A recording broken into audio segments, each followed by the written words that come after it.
Hello, everybody, and welcome into the Couch GMs podcast. I am your host, George Kerth, along with the two best friends that anyone could ask for, Tyler Snyder.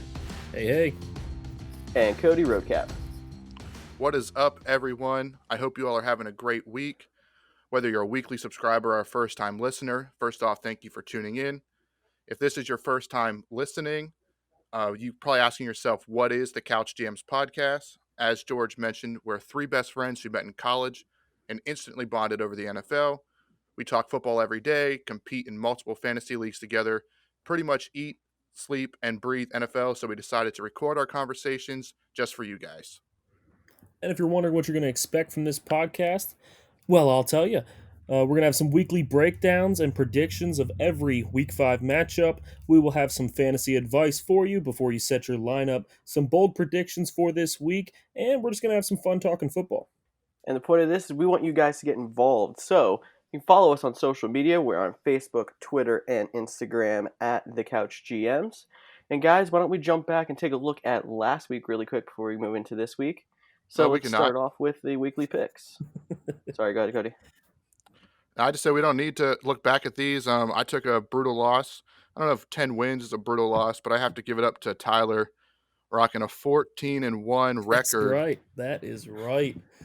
Unbelievable. Yeah. You know, the fun thing is, after we made our picks last week, I did have one person comment on it asking if I was high when I make my picks. Well, whatever I'm smoking, I need to smoke more of that because that was the best picks week I could have had. 3 big upsets I predicted. The only game I got wrong was the Arizona game, which all of us picked. Yeah, and I guess the only bright note is for me, you went from last to first the week before, so hopefully I can go last to first this week. Just a quick look at the overall standings before we move on. Tyler is 24-7 on the year.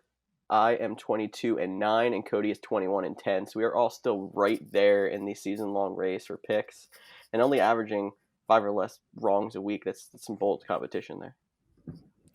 Yes, the competition is very intense, but luckily we don't keep track of who gets their bold predictions right because I think we went another 0-3 week between all of us with bold predictions.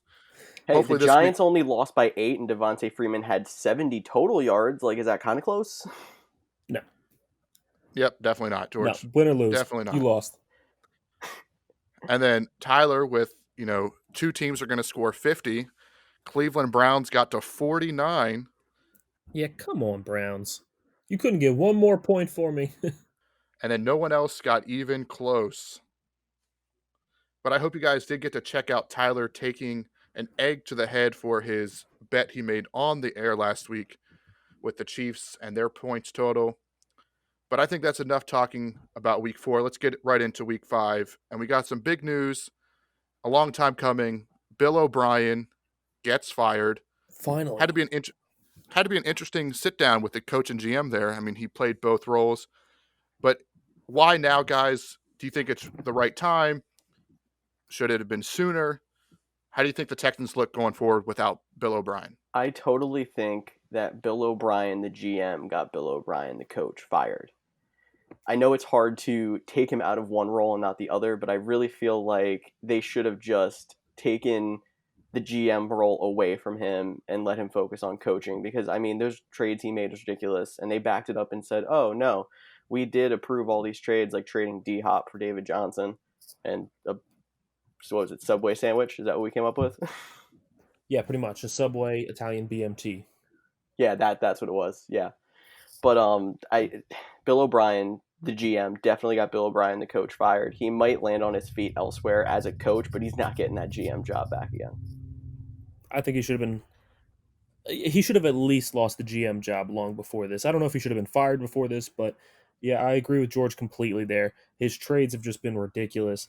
And honestly, I don't know how you can have a team that has Deshaun Watson as your quarterback. I don't care what the schedule is. Who has Deshaun Watson as your quarterback and you're 0-4. There's no way that something like that should happen. There's no way that Patrick Mahomes on any roster with any team would be 0-4. I can't see it. So clearly something wasn't going right there. Yeah, I agree with you. The schedules didn't do them any favors, but the team he assembled couldn't get it done. And when it comes down to it, it was the team he assembled as the GM. And it appears that J.J. Watt and the defensive coordinator and a few other guys got into some heated arguments. So it seems like he just lost the team, which makes the timing fit. I know, George, you seem to think that he might land on his feet. I think it might be a while. I think you have to prove his ranks again. He seems like a polarizing coach, in my opinion. And I just don't know if any other team is going to want to hop on board the Bill O'Brien train as early as next year. Well, I mean, you got to remember he's still part of that Patriots pedigree that everyone in the last 10 years, it seems like, has been trying to follow. I don't know if that's still something that's, as popular since the whole Sean McVay changing everything kind of idea that's been going around the last few years. But I still feel like people want a piece of that Patriots pedigree. Well, speaking of that, did you guys see the report that I can't remember the position in the front office that's still there in Houston has a connection with Josh McDaniels and the one executive in New England, and there are already ties to them bringing back in another New England coach. Seems like they're going to go back from picking the same apple from the same tree. We'll see how that turns out. I could totally see that, absolutely. But speaking of somebody losing their job, Dwayne Haskins was benched, and Kyle Allen was named the starter for the Washington football team this upcoming week. What do you guys think led to Dwayne Haskins being benched, and do you see him getting traded, getting the starting job back, or what's going to happen with Dwayne? I think Dwayne got the short end of the stick. I mean, the Washington football team wasn't very good when they drafted him. They're still not great. He hasn't even gotten a full season under his belt. He's gone through multiple coaches now. To bench him this early just doesn't seem right. I know Kyle Allen is a Ron Rivera guy. He brought him from Carolina, and technically they're still right in the thick of things in that NFC least division. So I can understand the quarterback change. I do think Dwayne Haskins will end up being traded. I hope this time he turns out to be traded to a team that will actually use him, and this isn't another Josh Rosen situation where a guy with talent just gets traded around and never gets a place to actually show off what he can do. I agree. I also think he got the short end of the stick. I was going to say Kyle Allen definitely seems to be Ron Rivera's golden boy. And I think ownership probably made him start Dwayne Haskins to start the season with the high draft pick that they took him with last year. But I think that Ron Rivera had seemed to always want Kyle Allen to start for him to make a move that quick. Like he was just looking for the excuse for the ownership to like pass it. Oh yeah, sure, go ahead. I can see that. And, with Kyle Allen starting and Alex Smith now being the backup and Haskins being demoted all the way to third string, essentially inactive on game days, I do think that's why the rumors of trade possibilities, keep him protected, keep him from not getting injured so his trade value stays as high as it can be for a guy that hasn't looked good. But I do think they're going to try to trade him. And with Kyle Allen now the starter, does that raise values for guys like Terry McLaurin, Antonio Gibson, or are you guys still just not a fan of that offense? I do think that Kyle Allen gives a slight boost to the Washington football team. I mean, he showed some flashes last year on the Panthers, but I don't think he gives a huge boost. I mean, Dwayne Haskins wasn't really getting it done, but Kyle Allen isn't really the flashiest name out there either. I think you might see a little bit more production from Terry McLaurin. I think that usually when a new quarterback steps in, he likes to have that safety net, so he might give some more passes to Logan Thomas. You might see him get a little boost in value. But in all honesty, I don't really think he's going to give Washington a huge boost. And, going back to Dwayne Haskins, you talked about him potentially getting traded. I think that there's a better chance for him to get traded this year than any other year because we're seeing quarterbacks now like Cam Newton getting COVID, and we're seeing COVID scares starting to pop up around the league. And I think if a team loses a good quarterback like Cam Newton, and if the disease hits him harder than, or the virus hits him harder than most people, you might need to trade and go get a better quarterback to make sure you're not going to be losing those games. What do you guys? What are your takes on these COVID scares that are going around the league right now? Well, I mean, with COVID going around the leagues, it seems like there's multiple teams all of a sudden getting positive tests. Tennessee, as we talked about last week, are continuing to get positive tests. It looks like they might even had some illegal practices outside the facility. But for me, the one to watch is the New England Patriots and the Kansas City Chiefs. I know Cam Newton got tested positive, and then they went a few days with no positives, ended up playing their game, and then the day they get back, two Patriots players, including Stephon Gilmore, test positive, and we saw the photos circulating the internet of Gilmore and Patrick Mahomes hugging it out, talking close post game. I think that's the situation the league is watching the most because the Patriots have Stephon Gilmore, who is the reigning Defensive Player of the Year. Patrick Mahomes is the new Wonder Boy for the NFL. So if that turns into an outbreak, that's the one I have my eyes on the most. Yeah, he's the face of the franchise. He's the face of the NFL. I just want to talk about inconsistencies with how the NFL seems to be handling this. I get the Titans, they had like, what was it, 7 or 8 positive tests on the first day of testing when it first popped up. Big scare. I get it. But I feel like they shouldn't have let that Patriots and Chiefs game happen when you have somebody that's around as many people as like a Cam Newton or even a backup quarterback who's in the quarterback room with a Patrick Mahomes for the Chiefs just come up and go positive. I just like they seem to just be like, oh, it was just one, it's fine. I don't see much of a difference between 1 or 7.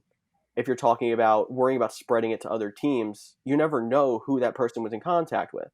It only takes one person getting COVID to spread it. And honestly, I believe that the NFL didn't handle COVID this year properly at all. I mean, yeah, they try to put some protocols in place of wearing masks on the sideline, wearing masks in the facilities, and things like that to try to keep the spread from going. But at the same time, they didn't put any contingency plans in place in case there was an outbreak. I mean, the Titans had an outbreak, and yeah, they were able to reschedule the game for later in the season, mix around some bye weeks. Now we're good. But what if they miss another week? Or what if an outbreak happens on another team later in the season when they've already had their bye week? Then what? There's no contingency plan in place to handle these kinds of situations. You make a great point. Like the NFL has taken, they make it seem like they're doing so well. They're doing daily testing. Everyone's wearing proximity wristbands. They can do all the tracking of contact. But you're right. The actual planning of the season this year definitely wasn't fully thought out, which in some ways is sad because they were the league that had the most time to gather information and figure this all out. Hopefully, like the MLB, once this initial outbreak happens, we can move past it and have a successful season. But right now, I wouldn't be surprised if we see a stoppage soon or we're getting weeks 18, 19, and 20 added on, which will just cause all kinds of drama at the end of the season. As a Titans fan, I just got to say that I am embarrassed by the way that they have handled this whole situation. You have an outbreak, and the day after the outbreak, you decide to get together in a group, not wear masks, be in close contact, and have a workout when it's very obvious that you guys are supposed to be isolating and staying away from each other until all testing is done and until you're allowed back in the facility. I understand that it's hard to go into a game without any practice, without any reps, and try to perform at your best, but that doesn't give them the right to go to a practice field unsanctioned when they're supposed to be isolating and start working together.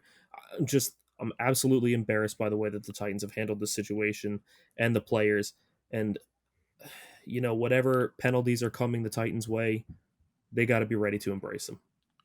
Well, and speaking of penalties, I don't know if you guys saw what Pro Football Talk put out an article today that it's potential historic punishments for the Titans for breaking these protocols. We know we could see our first forfeit. They might have to just forfeit the game against the Bills, which will be a tough loss because you guys are both currently undefeated and fighting in the AFC. You might lose a top draft pick, your first round pick, and that would be devastating for your future growth.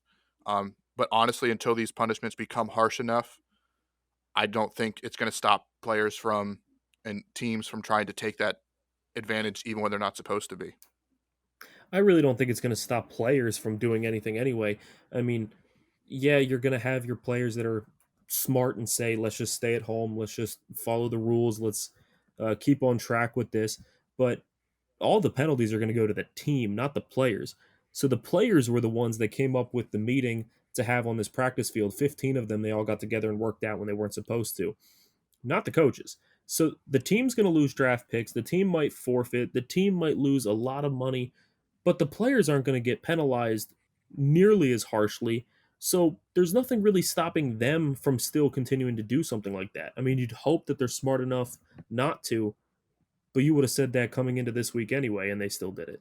I think that the NFL does have to actually, crack down on those individual players. I think they said it was about 15 players that held that illegal workout. I don't think they should be allowed in the building or to play for at least a week. You need to suspend them. At least give the Titans players that have been following the protocol and the team that will still get a penalty but shouldn't deserve a bigger penalty for a couple of players going rogue. Give them a chance to play the Bills, even shorthanded, even though it might not go well. Give them a chance to get out there and earn their money and suspend the players that went rogue on it. Yeah, and the money was the key word you just said there. I think if we do end up seeing the Titans have to forfeit, I think that'll include players forfeiting this game check, and I think that's where you'll see the players have to start taking accountability. I think once it comes to players and their money, that's when they start speaking to them. Some players are set for life. Some players are living paycheck to paycheck in the NFL. So if they start taking away the money, hopefully we'll see an improvement on the way players are reacting. Well, guys, I think we've heard enough about COVID this entire year. So, how about we just move right on into this week's games and make our picks for the week? Sounds great to me. Hopefully I don't lose this week. Yeah, me too. I'm tired of losing. There's two teams on bye this week, and I wanted to jump in here just to talk about it's the Green Bay Packers and the Detroit Lions on bye. I just wanted to mention if Robert Tonyan is on the waiver wire in anybody's fantasy leagues, get him, get him, get him. Absolutely. I love Robert Tonyan. I tried talking him up last podcast, and Cody kind of shot me down, but boy, did he show up this week. 3 touchdowns. I believe I said in the short term, Robert Tonyan was the play. In the long term, it was Dalton Schultz.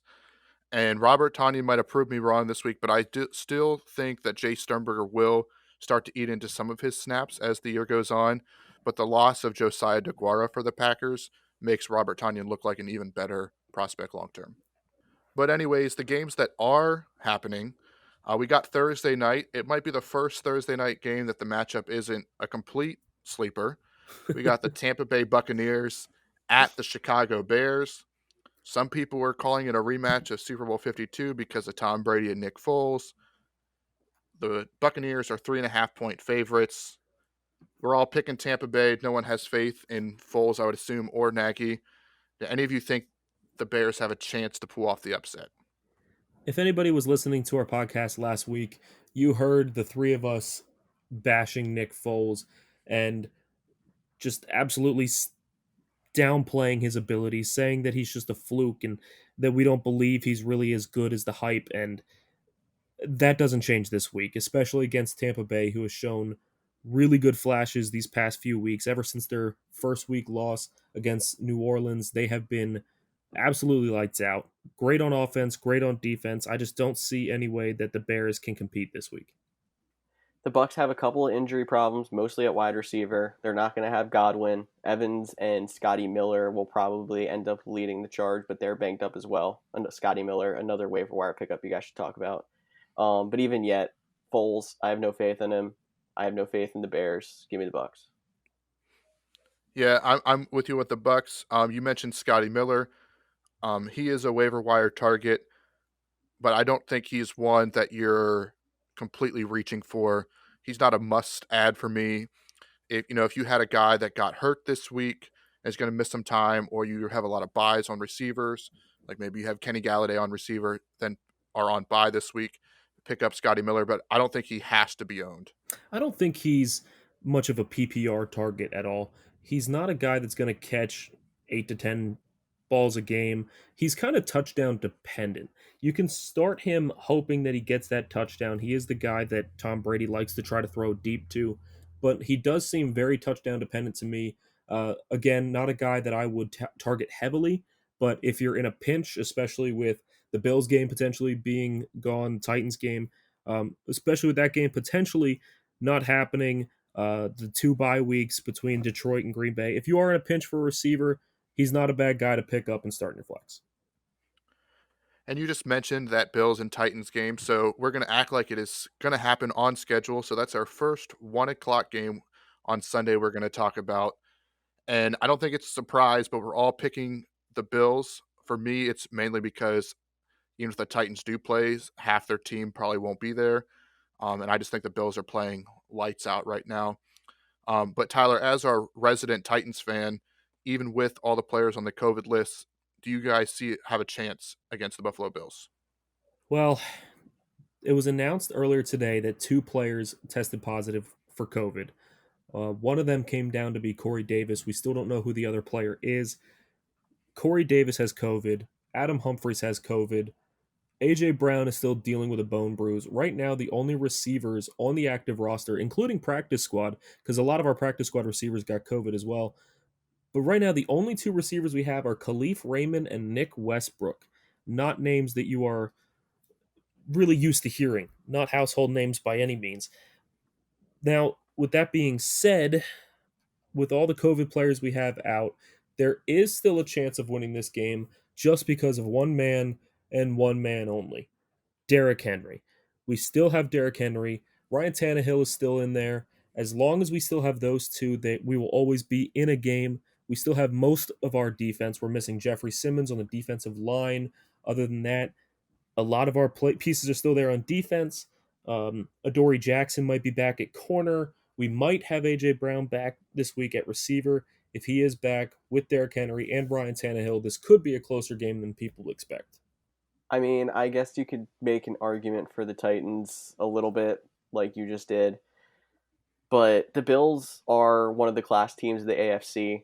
I think I would have a hard time picking the Titans, at least confidently, even if they had a full roster without people out for COVID, with injuries, and a full week to practice. You got to think, we're going into Thursday. Their facility is still closed. We don't know when it's going to open. They could end up playing this game with a walkthrough on Saturday, and that's it. I know I had raised that as an issue last week when we were talking about them playing the Steelers, even after it got pushed back to Monday or Tuesday originally. And you can end up with that same situation again now. Yeah, it doesn't look good for the Tennessee Titans this week. I know, Tyler, you're still going to root for them just as hard when they play this game. As long as they play. Can I take we're 1 second here? Absolutely. I would like to talk to any of the fantasy commissioners out there. Now, we have had a plan in place in our leagues for these last few weeks, just in case a game got canceled. We had the scare of the Patriots-Chiefs game getting canceled. We didn't know if the Titans game was going to be postponed or if it was going to play. So if you are a fantasy commissioner out there and you have, let's just say, Titans and Bills this week, potentially playing on Monday, having a plan in place just in case the game doesn't go is a really good way to keep your fantasy owners happy.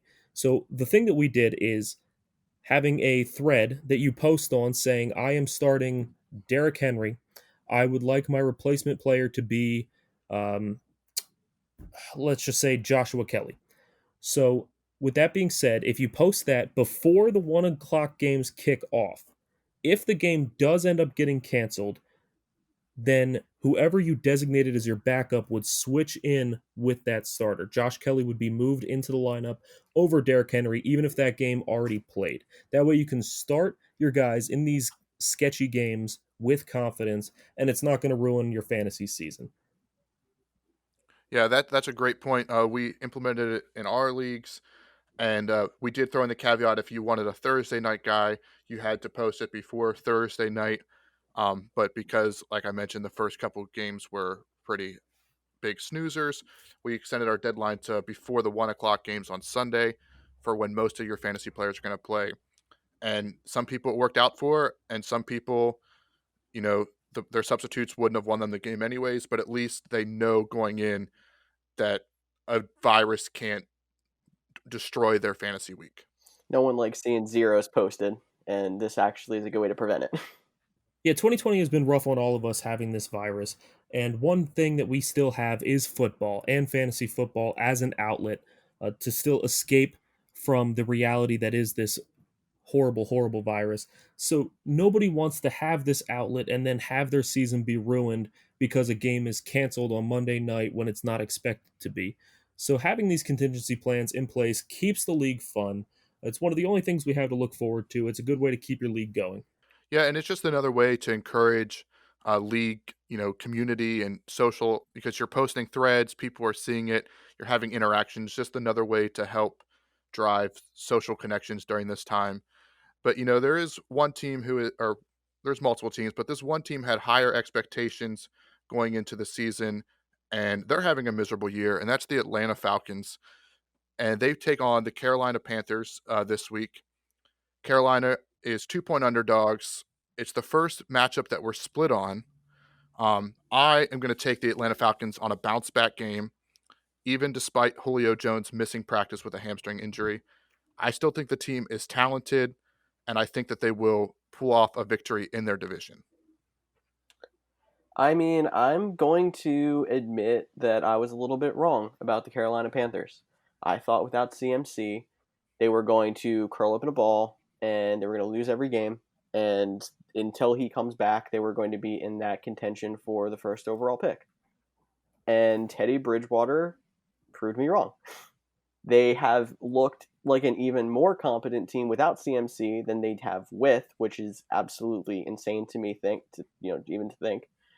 But I think Teddy Bridgewater has really secured himself a longer-term starting quarterback job in the NFL, and the Falcons' injury situation still concerns me.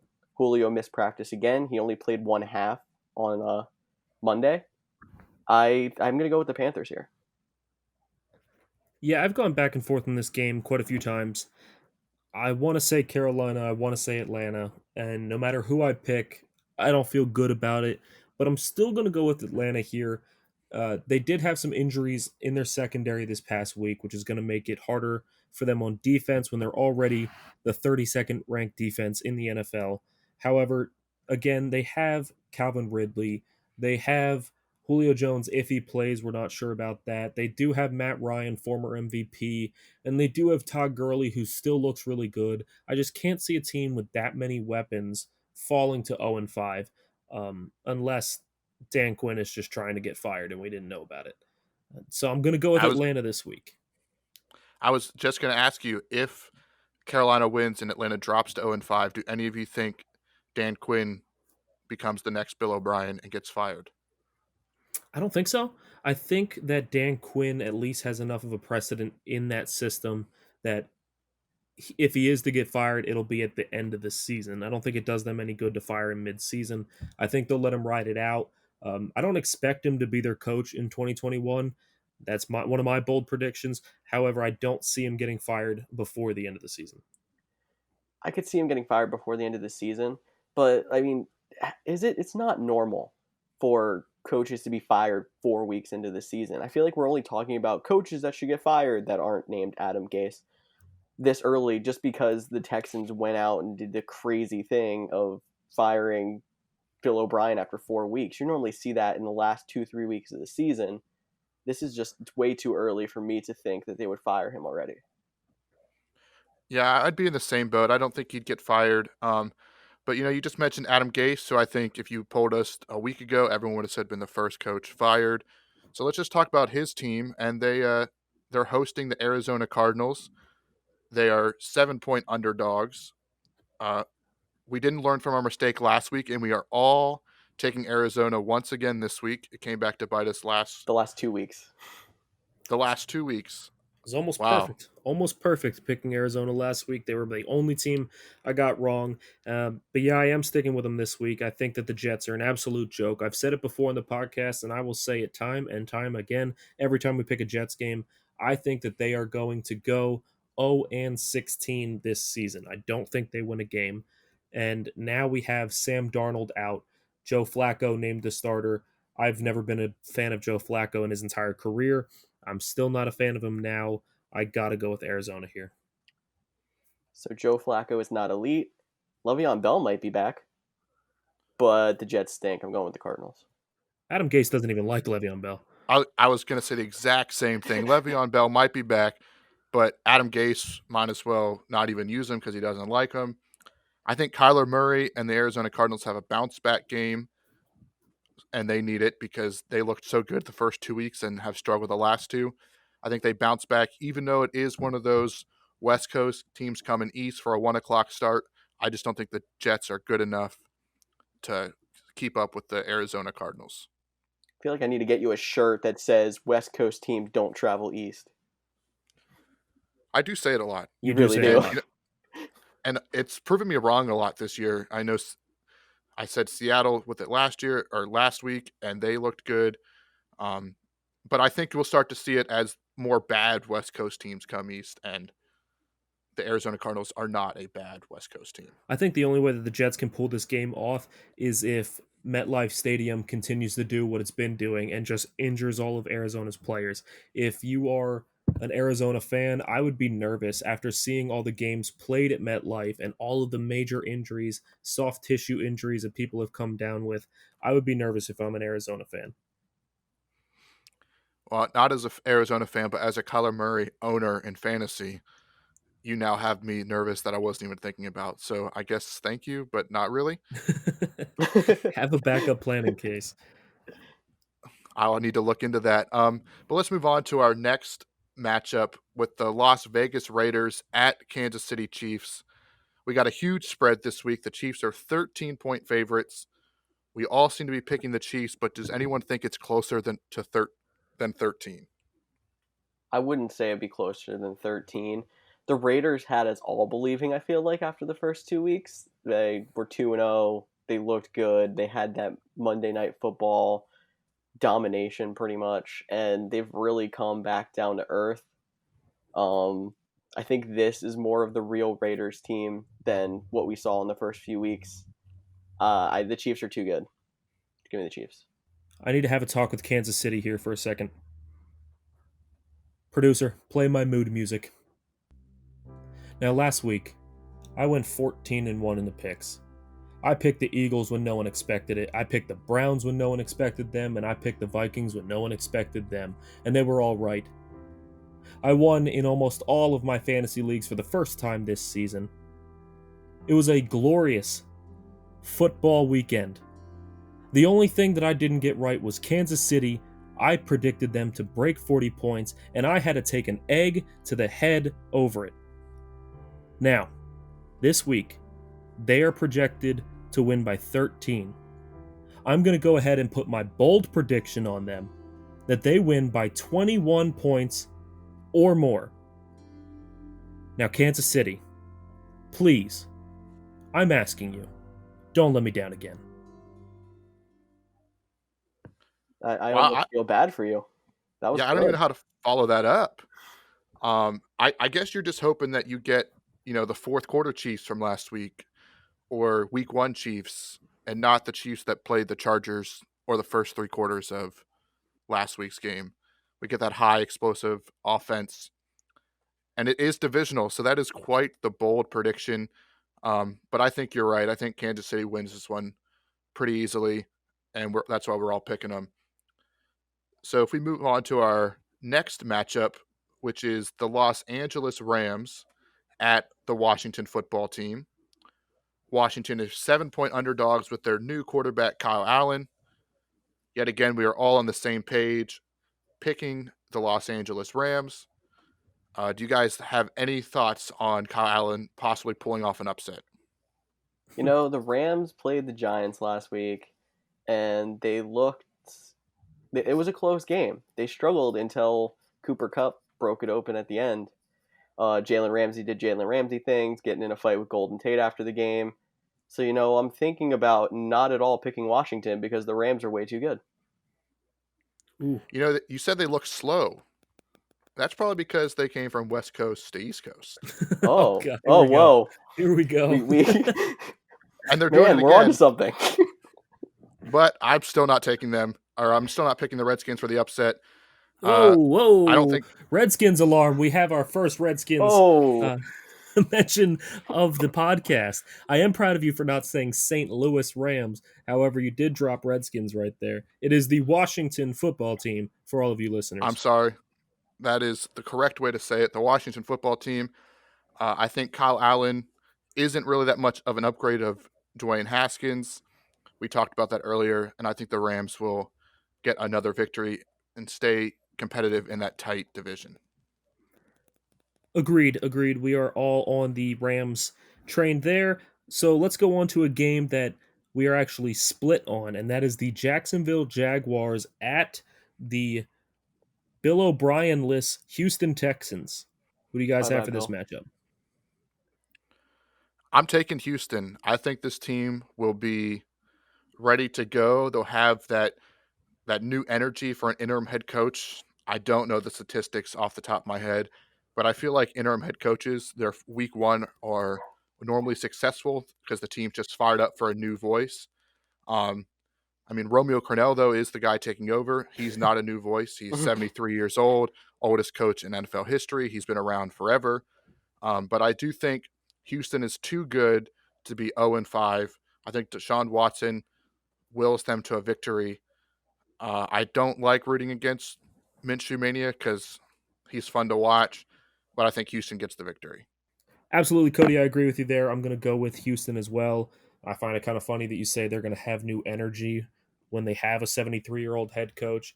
I think he's going to be screaming from his walker. It's going to be awesome. He's going to have them pumped up. But yeah, I'm going to go with Houston here. I think Deshaun Watson finally gets that win of the season he's been looking for. And the Jaguars, I believe, are just playing for the pick anyway. So I don't see them trying that hard to win this game in the first place. Well, a quick fun fact about Romeo Cornell, this new energy, if you go all the way back to 2011, when the Packers went on that 15-1 season, their only loss came to the Chiefs, which Romeo Cornell took over as the interim head coach the week before. So, Oh, he okay. has that on his resume. I think Houston pulls it out. I had thought about picking the Texans because I do think the interim head coach in his first week thing does carry some weight. I thought about that, but Romeo Crennel, like you said, is the oldest head coach in NFL history. He did not want to be on the sidelines anymore and actually went up into the booth to start this season.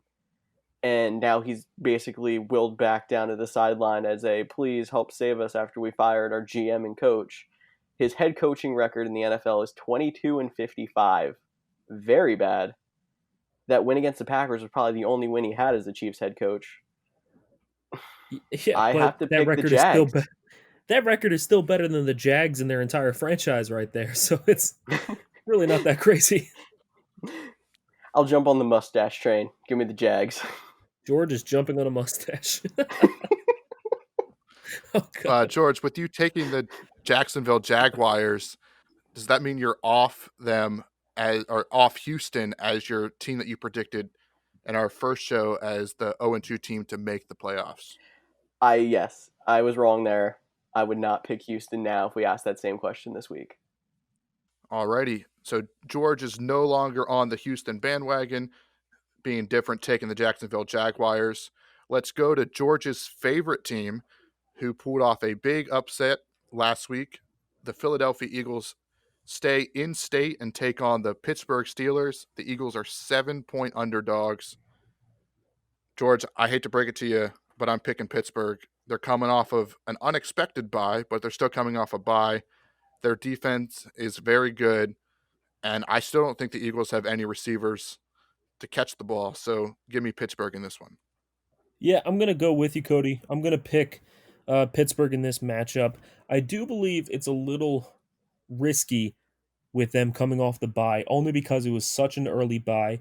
Big Ben was out all last year, so he was just starting to get into a rhythm this season in the first few weeks, and now he needs to take a week off and come back out and try again. It might throw him off his rhythm, but I still don't think it's going to be enough. I had some Eagles magic in me last week picking them to beat the 49ers, but I don't see it this week. I'm going with Pittsburgh. And I'm sure you'll take some heat from our fans because I know we have quite a few Eagles fans out there that hate when you pick against them. That they do. That they do. I almost went with the Steelers here because Tyler seems to have the magic key to picking the Eagles. When he picks the Bengals, they tie. When he picks the Eagles, they actually win. But I want to take a second to talk about Carson Wentz and kind of ask you guys a question because I am epically confused and have no idea how to explain what's been happening. So last year, Carson Wentz struggles, everyone gets hurt, and all of a sudden he steps it up with his 25th string receiver and the cashier from Dippin' Dots. I'm going to keep referring to Greg Ward as that for the rest of the season. Nice. And he won key games and they made the playoffs. This year, he starts the season off poor, everyone gets hurt again, and he steps up and makes 25th string receivers and the cashier from Dippin' Dots look good and wins a key primetime game. I don't get it.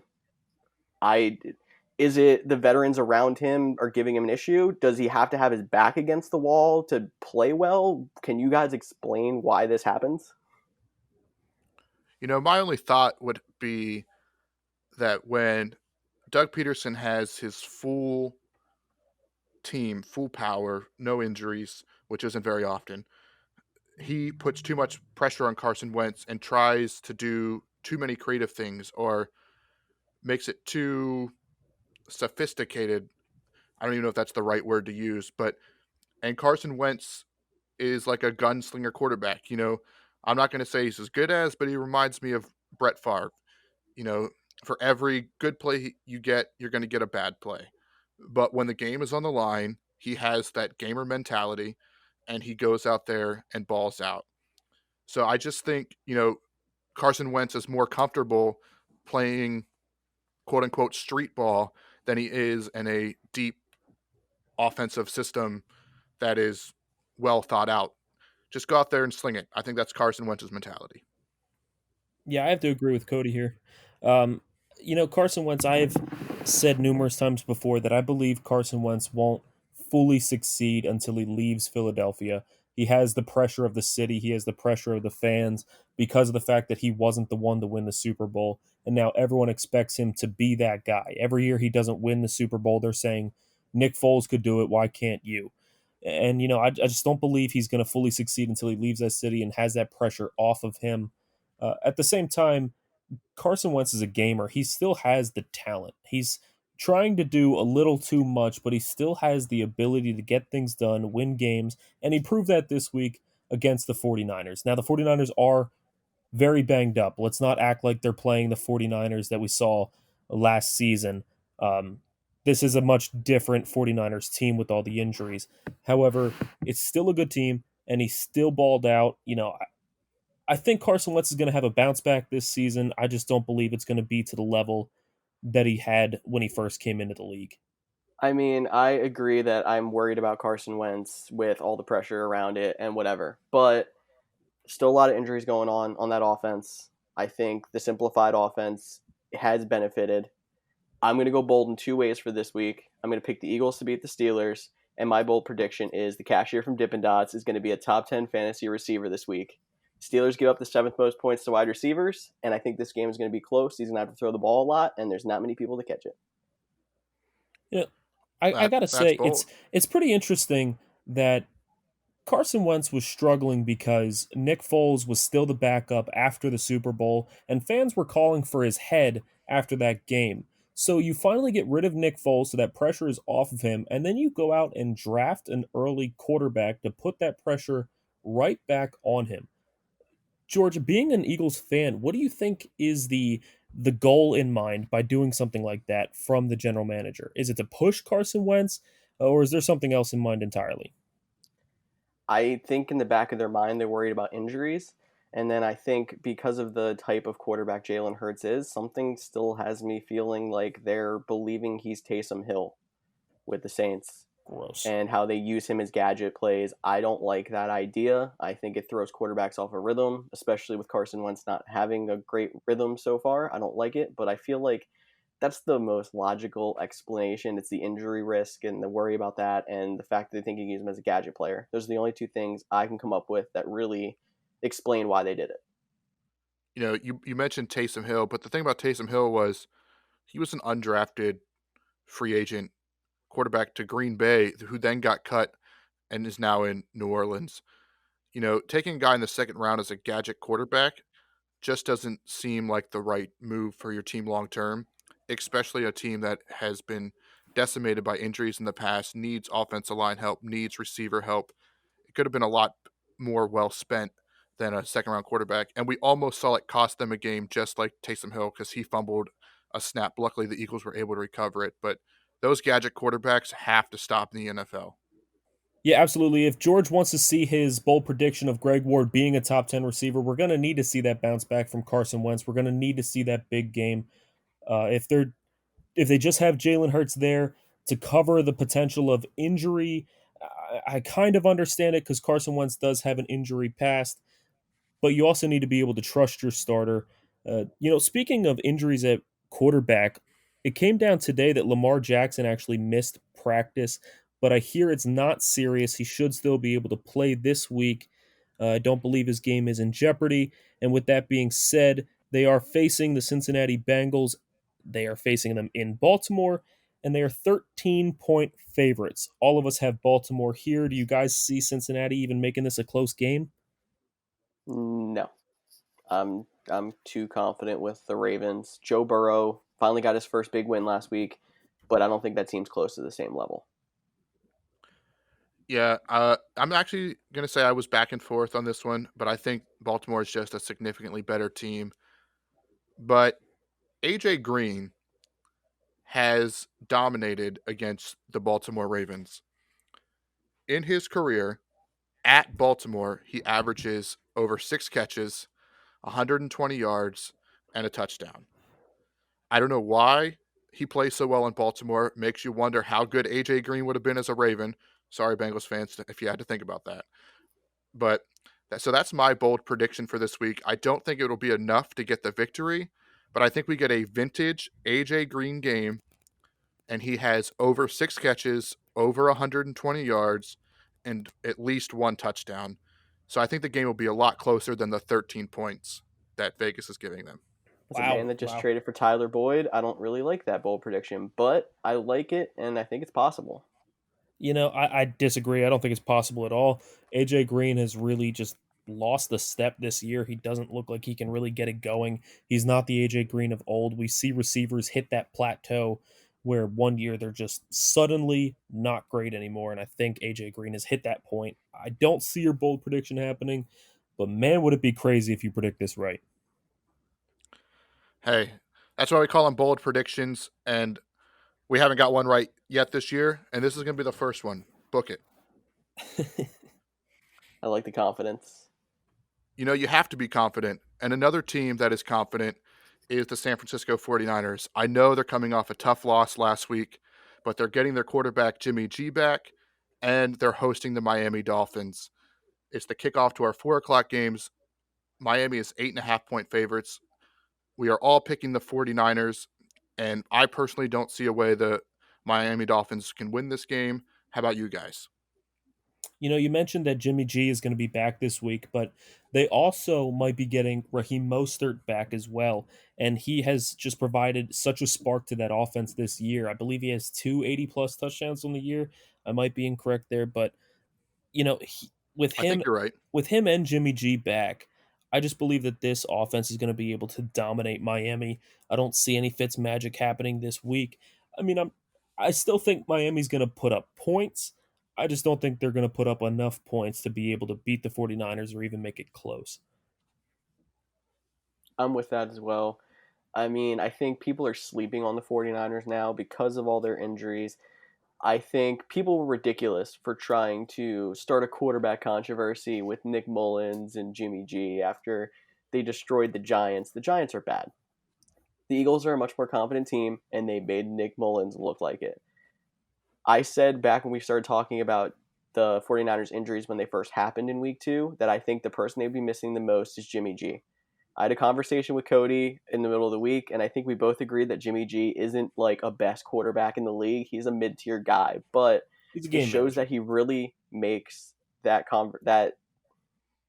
team work with him there. Yeah, I agree to some point. I think the competition was closer between Nick Mullins and, even if you want to throw CJ Beathard in after this game, just because of the role of the quarterback in that offense. It is very much a game manager. And we saw Nick Mullins look good until he started throwing picks. And then they brought in CJ Beathard, and he almost brought them back. Maybe if they would have thrown the ball a little bit farther or got out of bounds a few times, it would have been a completely different story last week. But before we move on, we said Raheem Mostert might be back. What does that do for your guys' stock in Jerick McKinnon? I know he was a big pickup right after the Mostert injury. He's been performing well in fantasy. Are you guys still playing him with confidence? Has he reverted back to a bench, weekly flex play? What are your thoughts? I'm playing him, but not with confidence. This week, I believe with Raheem Mostert just coming back from an injury, I don't think they're going to throw him right into the fire the way that they were using him earlier in the year. I believe they're going to limit his touches, be on almost a snap count. Um, I think it'll be more of a 50-50 snap split between the two of them. Jerick McKinnon is still going to be involved. I believe that the 49ers want to use all of their running backs, even when Tevin Coleman comes back, or when he was there before. I believe they want to use all of their running backs, which is bad for fantasy's sake all around. Nobody likes to hear running back by committee because your guy's going to be losing some snaps. I still start Jerick McKinnon this week. I start Raheem Mostert this week. I don't start either of them with confidence. If you can try to trade Jerick McKinnon while he is still hot, if you have some managers out there that don't realize that Raheem Mostert has been out, or uh, still believe that McKinnon is going to carry over the value that he had these last 2 weeks, maybe you could try to spin him for a better running back. It's worth a shot. Um, yeah, what do you think, George? I'm with you there. I feel like you might have to start him in some situations, especially with bye weeks coming around. Like you're missing Aaron Jones this week. There's a little uncertainty when it comes to Titans Bills, so you might have an issue with Derrick Henry or Devin Singletary. So you might have to use him as a flex play. But I agree. Once they get back to it, he's not going to be as good as he was with all the injuries that already had occurred. Yeah, and I would agree with Tyler. If you can trade McKinnon, maybe it's not even for a running back. Maybe your tight end got hurt or you need an extra receiver. We say it a lot, do what's best for your team. So, maybe a running back for tight end trade doesn't make a lot of sense, but if you have no tight ends and McKinnon is your third or fourth running back, go ahead and make that trade just to make your overall team better. Yeah, absolutely, Cody. And honestly, guys, if you are out there and you are getting some trade requests and you're not sure if you should take them, you're a little on the fence about them, and you need any kind of advice or some insight on those trades, don't be afraid to send them our way. Post them on our social media. You can uh, direct message us. You can just post it on our page in general, and we will answer those questions maybe on the air, maybe on social media, but we will definitely get back to you with those answers. Don't be afraid to come to us with your trade requests. Absolutely. So let's move on to our next matchup. I think we're calling this one the Battle of the Backups. We have the Denver Broncos at the New England Patriots. Uh, New England doesn't look to have Cam Newton. He looks like he'll still be on the COVID list. I don't know who the Denver quarterback is going to be, if they're finally going to give it to Blake Bortles. But New England are still, despite the quarterback issues, 11.5-point favorites. And we're all still picking New England. And I'm assuming it's Bill Belichick. What is your guys' reasoning? Bill Belichick. The Stephon Gilmore news does scare me a little bit. I mean, reigning defensive player of the year going down with COVID, not being able to play is going to at least have some kind of effect on that defense. He can take a receiver out of a game, and maybe now that won't happen. The only thing that makes me confident about it is the Broncos don't have Drew Lock. If the Broncos had Drew Lock, I would think about picking them here, but I can't pick against Belichick against a backup quarterback, even with his backup quarterback. I will tell you that I'm going to put some money on Denver Broncos against the spread. I do not see the New England Patriots without Cam Newton blowing out the Denver Broncos. I understand Denver's injured. I understand they're missing a lot of good pieces, but I still think this is going to be a much closer game. I think that Brett Rippon actually looked really good last week. I mean, he made some poor throws, he made some young quarterback mistakes, but that's to be expected. For the most part, he actually handled himself really well, especially under pressure. He was willing to get the ball off accurately as he was taking a hit, and that's really impressive to see from a young guy. So I think that Brett Rippon can actually surprise here. I didn't see anything from Stidham or Hoyer that really gets me that excited about either of them. I'm still going to pick New England to win here, but I expect this to be a much, much closer game. I'm going to agree with you on the Brett Rippon standpoint on he didn't look bad last Thursday, and I'm also not going to lie, I forgot his name. So if I stumbled through the intro of this matchup, it's because I couldn't think of the quarterback's name. But two quarterbacks' names I do remember are Jared Stidham and Brian Hoyer. Who do you think gets the start this week? I don't think it's been announced. Hoyer didn't look good, and Stidham might have looked worse in that game. Do you think they go back to Hoyer this week? I'm gonna say they go with Stidham. I was shocked they didn't after they were trying to talk him up in the offseason before they signed Cam to say he was going to be their starting quarterback, and then they went with Hoyer. The only reason I could say that they came up with Hoyer is because he's the veteran in an emergency pinch situation. You want to go with somebody with experience that can go out there and lead your team. Didn't work out. Stidham then was thrown into an unfavorable situation down against the Chiefs without most of the first team reps. I think if they can give him a lot of first team reps this week, they should throw their confidence on him as their young guy who they had boasted as their future starting quarterback before they got Cam. Yeah, I mean, I don't know. Jarrett Stidham came in and he actually looked electric when he first came into the game. He finally moved the ball. He finally got them on the board with a touchdown. And then he just threw some ugly, ugly picks.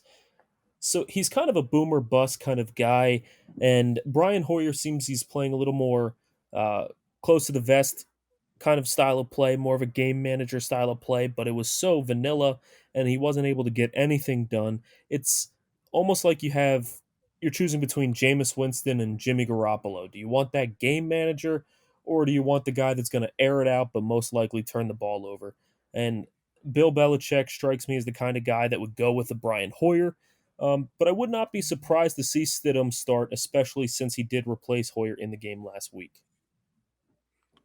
Yeah, I'm thinking that they're going to lean Hoyer basically for exactly what you said. I think Belichick will want that more steady guy that he can count on, and Hoyer's been in their system for a few years, multiple stops in New England. I think they'll go with Hoyer. So let's move on to our next game. We're going to call this one the Jason Garrett revenge game as the New York Giants go to Dallas Cowboys. Dallas's defense is beyond awful. The Giants' whole team is probably beyond awful. Giants are 9.5 point underdogs. We're all picking Dallas. Are we just giving up on the Giants this year? The Giants offense has scored 47 points in their games combined this season. The Cleveland Browns scored 49 points against the Cowboys last week. I think the Giants have to have a offensive breakout at some point, and if you're going to pick a game, it's going to be this one, and they're still probably going to lose because the Cowboys offense is really good, and that's the only reason they've stayed in games so far. Yeah, I think the Cowboys are going to try to search for a way to lose this game. That seems to be how they play every week. Or they're going to go down big because they love those late game comebacks. But in all honesty, I just don't see any way that the Giants win this game. I'm picking Dallas. That's all I got to say about this one. Yeah, I'm right there with you guys. I'm picking Dallas. I do think Danny Dimes, Danny maybe we call Nichols. him Danny Nichols, Danny Pennies at this point. He only has 3 touchdowns on the season. If I had a second bold prediction, it was that he would throw 3 touchdowns in this game, but I don't think that'll be enough to upset the Dallas Cowboys. But we can move on to our last 4 o'clock game. It might be my favorite matchup of the week, if I'm being honest. It's the Indianapolis Colts at the Cleveland Browns. Vegas has the Colts as 1.5 point favorites. I know we're split on who we're taking. Cleveland just looks really good, and I'm still not sold on the Colts. They didn't look great against the Bears. I don't like Phillip Rivers. I think Cleveland is going to get another victory here, boys. I got to agree with you there, Cody. I'm going with Cleveland. Now, that might be a bias since I'm a Titans fan. I still see the Titans sitting undefeated, so I'm hoping the Colts lose some more games. But at the same time, I really like what I see out of the Browns this year. We've been saying for the last 2, 3 years now that the Browns finally got it. They finally got that roster. They finally got the team. They're finally going to do something. And then they never do. They have the pieces. They have the talent on that roster to actually get things done. They have a strong defense, a strong offense. I believe it's been coaching to this point. And this year, their coaching's been much better. And I think the Browns are going to pull this one off. Like Cody said, I don't trust the Colts yet. Their running backs haven't looked as good as they did in the very beginning of the season. Their defense is solid, yes, but how solid can you be when you're only facing teams like the Bears and the Jets? Yeah, they look good against those teams. Now they're finally going to get to play a more high powered offense. I'm really curious to see how the Colts defense holds up against this one. I'm going Cleveland in this one, guys. I mean, maybe it was coaching that has made the Browns, with all this talent, not do well the last few years. But I was back and forth on this game a lot, and there's this weird gut feeling that tells me that the Browns are gonna Brown, meaning they're going to look good, they're gonna have all this hype, and then they're going to fall apart. I mean, they have Kareem Hunt still, even though they lost Nick Chubb. Kareem Hunt, I think, is a top 10 running back in the league. I don't see the running game still being an issue, even without Chubb. But just something tells me that this is too good to be true. I'm sorry, Cleveland. I feel for you. I I cannot imagine going through all the pain that you've gone through in the last, I don't even know how many years it's been. I feel like since I've been watching football. But I just feel like there's something about the football gods that say the Cleveland Browns can't be good. And I think they're going to lose to the Colts. I hope you're wrong. I hope you're wrong, but I got a quick question. Who is a better passer, Jarvis Landry or Baker Mayfield? That Jarvis Landry pass to Odell last week was smooth. Looks so interesting coming out You know, of that maybe, left hand. As a maybe lefty myself, I really appreciated seeing it. we gave gadget quarterbacks a hard time, but Cleveland, if you're going to run a gadget quarterback, Jarvis Landry looks like your guy. Jarvis Landry, Jarvis Landry actually posted on social media. I don't know if you guys saw this, but he said, "I threw one pass, but my lat feels like I just pitched 9 innings." Okay, maybe he won't be a good gadget quarterback, Cleveland. Scratch what I just said. Hopefully, he doesn't show up on the injury report with a lat injury. Oh, that would That'd be be. kind of funny. No, And he's not fine. He's injuries fine. are not funny. Injuries are not funny. I did not mean it like that, but you all got it. But anyways, Let's the move on to Sunday Sunday night game. night. Cody's get out of here. It's not going well for me. Yep, I'm just digging deeper. But anyway, Sunday night, the Seahawks return to the Sunday night stage. This time they are hosting the Minnesota Vikings. The Vikings they got their first victory, but still don't look great. They're 7-point underdogs. We're all picking Seattle in this one. Is it Kirk Cousins why you're not picking the Vikings, or is Seattle just too good for you guys? Seattle's very good, and there's a million things I could have said to lean myself towards the Seahawks, but I think all my thoughts have come down to Kirk Cousins in prime time is probably the worst quarterback in NFL history. Had to go with the Seahawks. I'm embarrassed I didn't even think about that. Yeah, he's terrible in prime time. He's a great quarterback otherwise, usually. Not this Great season. strong Not word this there, bud. season. But great is a strong word. But he does actually have some big games in normal 1 o'clock time slots. It's just prime time really is a killer to him. Yeah, I completely forgot. Like I said, I completely forgot about the primetime thing. Give me Seattle. Give me more than 7. I almost I'm feel not on the bad. Vikings. I almost feel bad for whoever did the scheduling this year for the NFL because he picked some matchups that were supposed to be really good night games, night primetime games. Last week you have 49ers and Eagles. Both of them had promise, and it ends up being the battered Eagles against the Nick Mullins 49ers. And then you got Packers and Falcons with Todd Gurley there now. It's supposed to be a good game, and then the Falcons haven't won a game yet. It's just an onslaught. It's not a good game. And now you have Vikings and Seahawks, two teams that were highly talked about, even Super Bowl contenders in some people's eyes.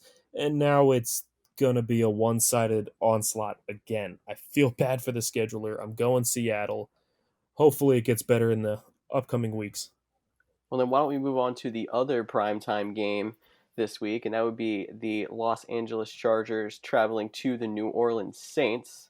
This is a game we are split on, so I'm going to go with the Saints here. There's talks about Michael Thomas coming back finally, but I have this weird idea that they're going to pull what the Packers did last week with Devontae Adams and leave him out for another week because the Saints' bye week is next week. Justin Herbert got up really big on the Buccaneers last week and then just disappeared. And that worries me, especially without Austin Eckler to go ice a game. I mean, I think even if the Chargers get a lead, the Saints could come back on them. Yeah, I agree with you on the Saints for this one. You mentioned Michael Thomas and them potentially holding him out. I think that what the Packers did last week was smart. I think the Saints will do the same thing, but I will still take the Saints. A lot of people don't know this, but we had a rough first draft of this podcast that never actually saw the air, where we picked the week 2 games, and I was going to pick the New Orleans Saints, who played on Monday night that week, to lose, but I don't see it this week because the game is in New Orleans. The Chargers with Justin Herbert. Justin Herbert looks like a star, but the Austin Eckler loss is huge, so give me the New Orleans Saints. Well, I don't think there's really any home field advantage, especially this year. I mean, there's still some teams that have some fans in the stands, but not to a great enough number to really do anything for the team. So I don't think home field advantage is huge for New Orleans. Okay, I picked the Chargers. And to be honest with you, I'm not entirely sure why. Whatever I was smoking last week that made me pick the Eagles over the 49ers, I took a hit of that before we started this, apparently, because I picked the Chargers to have some Monday Night Magic against the New Orleans Saints. I just have this weird gut feeling that the Chargers are going to pull this one off. Drew Brees has not looked that great to me. He's looked like he's really on a downswing in his career. He's maybe only got another year or two left in him, in my opinion. And I If really that. like what I see out of Justin Herbert. Justin Herbert looks really good. I know he blew the game late last week, but he was playing the Bucks, and I think we are downplaying the Bucks a lot. I think that offense is really good. They have so many weapons. Tom Brady doesn't need to be at his best. He doesn't need to be in his prime to have a good offense there. The defense is solid. I'm going to go with the Chargers to upset in this one. Hopefully, I'm not wrong because, man, I can't take any more punishments from this podcast. I got to win a week finally. You just won last week. It was a bet that you got wrong. So I'm hoping your pick is wrong, because I think that's one of the few ones that you and I actually differed on. But those are all our picks for this week. We will post them on all our social networks, and we always say it. Please get involved, comment, tell us why your favorite team is going to win when we pick them not to. But before we wrap up the show, we like to have a little debate segment, and we're a quarter of the way through the season. So let's not get our early MVPs and who you guys think are going to win the MVP for this season. I'm going to go first because I'm a homer, but he's playing lights out, and the MVP of this year should be Aaron Rodgers. He won it in 2011. He won it in 2014. He's going to win it in 2020. His numbers are better. The Packers are playing incredible despite losing top wide receivers. Their offense is the number 1 scoring team. They're putting up points. They can beat anybody. They'll be there in the end. Aaron Rodgers, MVP 2020. The only thing right about this year. The only thing right about this year. What do you got to say about that, George? I'm going to give the MVP to who I think is the most improved quarterback in the NFL this season. Give me Josh Allen. I'm going to keep riding the Bills for the Super Bowl here, and I'm going to ride Josh Allen for MVP. So you're riding a like I said, I mustache, think and you're riding Josh Allen. Guess Good thing my wording here is really, really not well. You need to work on it. You need to work on it. And last time I checked, MVP doesn't stand for most improved quarterback. It stands for most valuable player. And while Josh Allen is playing great, he's not as good as Aaron Rodgers is this year. Josh Allen will have one of those games where he fumbles 3 times or throws 3 picks. He might even have 2 or 3 of them that'll take him out of the running. It should be Aaron Rodgers all the way. But okay, listen. So you see where this league is going. You mentioned about, Josh Allen will fumble 3 times. Maybe he will, maybe he won't. If he doesn't, I think he's in a really good spot to win the MVP. But we're talking about the way the league is going, you're going to start seeing more of these mobile quarterbacks that start getting more of the hype and the spotlight.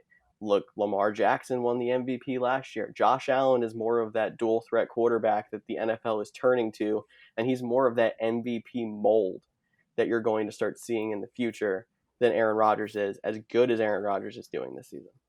See, I disagree with you there, George. I think the MVP voters don't watch the games. I think they watch the media. That's the way it seems anyway. I mean, you talked about Aaron Rodgers winning the MVP, and you talked about Lamar Jackson last year, and you talked about Patrick Mahomes the year before. But those are the most talked about quarterbacks in the NFL. They don't even have to be good for them to win the MVP. They just have to be decent. They are the most talked about guys. It gets in people's ears, and that's why I'm taking John Russell Brady. Wilson. Russell Wait, Wilson. wait. You're talking about the MVP voters don't watch the game. They just, watch the media. And then you're going to go and pick a guy for MVP that has never even received an MVP vote. Well, if you wouldn't have cut me off so rudely, I would have finished my statement and explained why, George. But anyway, yes, he has never received an MVP vote. And you cannot watch a single Seahawks game without hearing that. You cannot turn on NFL Network or any of the SiriusXM channels without hearing that Russell Wilson has never received an MVP vote. That's all they keep talking about. It has been in people's brains since the season started. So now you have Russell Wilson performing well, and everybody's talking about Russell Wilson hasn't gotten an MVP vote. Russell Wilson hasn't gotten an MVP vote. All they're hearing is Russell Wilson and MVP. And they see the stats, and that's enough for me. I think they're going to put those things together, and they're finally going to give Russell Wilson what he's deserved for years. Russell Wilson is going to be this year's MVP. Yeah, unfortunately, I think you do have a point with how much the MVP, and they're talking about Russell never receiving a vote. I think Russell is Rodgers' biggest competitor, and I think it'll come down between those two at the end of this season. And I also agree with you on no one really talks about Josh Allen. It almost reminds me back when Cam Newton first started and the one ref told him, "You're not old enough to get that call." Well, I'm going to say, Josh Allen, you're not old enough to get the MVP. It's coming down to Russell Wilson, Aaron Rodgers, and Aaron Rodgers is going to take it home, and the Packers are going to win the Super Bowl. Oh, okay, let's not get ahead of ourselves now. Okay, well, I think it's getting a little heated in here. I think if we keep going, we might make George cry, so we don't want to do that. Already am. It's fine. And as George finishes wiping up those tears, I just want to thank you all again for tuning in to this week's episode. We've mentioned it a couple times, but please follow us on social, wherever you're listening to this podcast, leave a comment, leave a review. Anything that you can do will help us. And just thanks again for listening. Absolutely, guys. There's a little bit of a Couch GM in all of us. So please just get involved. Ask us questions. Tell us your picks. Talk some trash if you want. Make this podcast more fun for you and more fun for us by letting your Couch GM out and getting involved. This has been the Couch GMs podcast for Tyler Snyder, Cody Roadcap. I am George Kerth, and we'll see you all next Thursday.